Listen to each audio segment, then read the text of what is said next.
Rice কুকারের socket ও কট পড়ে কোন কারণে? দেখতে পারবেন দর্শক, আমার সামনে যে রাইস কুকারটা দেখতে পাচ্ছেন, এই রাইস কুকারটার কিন্তু আপনারা দেখতে পাচ্ছেন সকেটের অথবা কটটা কিন্তু পুড়ে গেছে।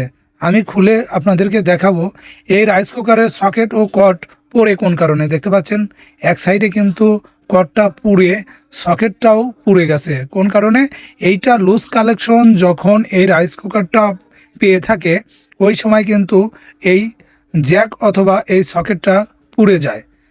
এটা মূল পুরার কারণ। আপনারা বাসাবাড়িতে ইউজ করবেন খুব সাবধানতাভাবে আর সব সময় চেক দিয়ে ব্যবহার করবেন এই রাইস কুকারের জ্যাকটা লুজ কালেকশন আছে কিনা। আর লুজ কালেকশন বুঝবেন কিভাবে?